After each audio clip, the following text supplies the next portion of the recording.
नमस्कार मित्रांनो, मी विजय डवंके. आज पुन्हा आपल्या समोर घेऊन येत आहे शब्दचिंतन. आजचा विषय आहे अतदीप भव, म्हणजे स्वयंप्रकाशित व्हा. कवयित्री बायनाबाई चौधरी म्हणतात, मन वढाय वढाय, म्हणजे मन हे चंचल असते. ते तुम्हाला भटकवत ठेवते.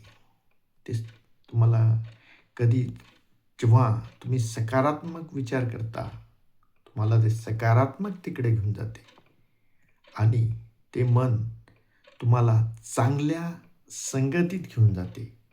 त्यामधून तुम्हाला चांगल्या मार्गाने घेऊन जाते, भक्ती मार्गाने घेऊन जाते आणि तेच मन तुमच्या मनात राम रममान करून तुम्हाला ब्रह्मांडात क्षणात ब्रह्मांडात घेऊन तुम्हाला स्वर्ग सुख प्राप्त करून देते.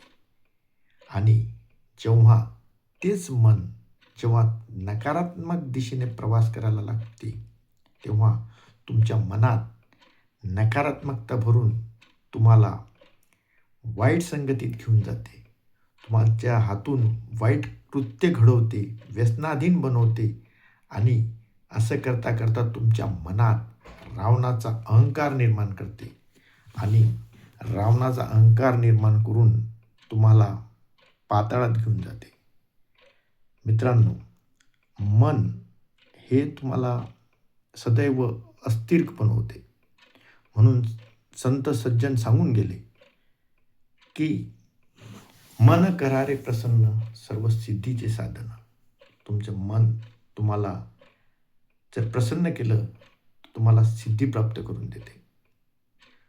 जेव्हा तथागत गौतम बुद्धचा जन्म झाला, सिद्धार्थ गौतमाला बघितल्यानंतर त्यांच्या राजपुरोहितांनी सांगितलं की हा तेजोमय पुत्र तुम्हाला प्राप्त झाला, परंतु जेव्हा याच्या मनामध्ये दुःखाचा लवलेश येईल तेव्हा हा तुमचं सर्व राजपाट त्याग करून चालला जाईल. आणि तेव्हा राजा सिद्धोधनाला वाटलं की आपण दुःखाचा लवलेशही त्यांच्या मनात निर्माण होऊ द्यायचा नाही.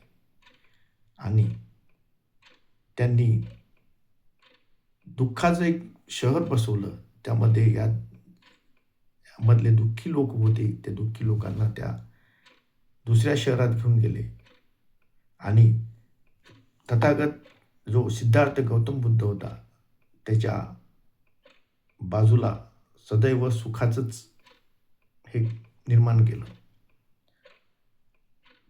जेव्हा एक दिवस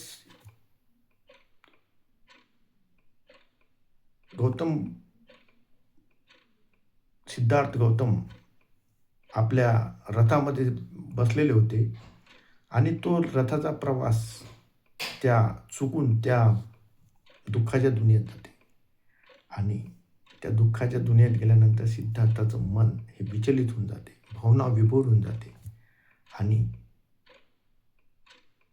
क्षणात त्याच्यामध्ये वैराग्य निर्माण होते आणि ते याचं कारण शोधण्याचा प्रयत्न करतात आणि ते शोधण्यासाठी भटकत जातात आणि गुरुच्या शोधात असतात. आणि शोधता शोधता त्यांना उत्तर भेटत नाही. तेव्हा ते शाश्वत काय आहे? शरीर हे शाश्वत नाही, आत्मा हा अमर आहे, आत्मा हा शाश्वत आहे. आणि या आत्म्यासाठी जे शरीरात आत्मा आहे हे दाखवण्याचं काम श्वासोश्वास असतो आपला.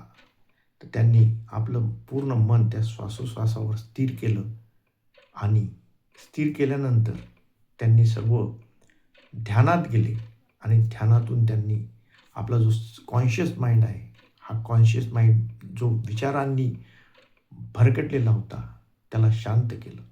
जेव्हा कॉन्शियस माइंड शांत झाला त्यानंतर त्यांच्या जो सबकॉन्शियस माइंड आहे, जो सर्व विचारांचं उद्गमस्थान आहे, ते सबकॉन्शियस माइंड कार्य करायला लागला आणि असं करता करता त्यांना त्यांच्या आत्मज्योत प्रज्वलित झाली आणि या आत्मज्योतीमधून त्यांना आत्मज्ञान प्राप्त झालं.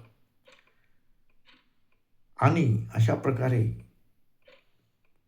युवराज सिद्धार्थाचे तथागत गौतम बुद्धामध्ये परिवर्तन झालं. मित्रांनो, आपल्या जीवनातही तसंच असते. आपण भावना विभोर होऊन नकारात्मक विचार आपल्या अधोगतीकडे घेऊन जातात. आपल्याला ते विचार आपल्या ध्येयापासून भटकवत असतात आणि त्यामधून आपल्याला सदैव अपयश भेटत राहते. तेव्हा आपण मन स्थिर केली पाहिजे. मन स्थिर करून आपली बुद्धी स्थिर केली पाहिजे आणि सकारात्मक विचारांनी सकारात्मक ध्येय ठेवून त्या ध्येयाकडे जर आपण वाटचाल केली तर आपल्याला आपल्या मनामध्ये जो आपला दीप प्रज्वलित होऊन आत्मज्ञान प्राप्त करून त्या प्रकाशामध्ये आपण जर मार्गक्रमण करत गेलो तर निश्चितच आपण आपल्या ध्येयापर्यंत पोहोचू शकतो. आणि एकदा आपलं ध्येय हे ठरलं की त्याचा आपला सकारात्मकतेचा प्रवास आपल्याला आपल्या उद्दिष्टांपर्यंत घेऊन जाऊ शकतो. म्हणून अत दीप भव स्वयंप्रकाशित व्हा. धन्यवाद.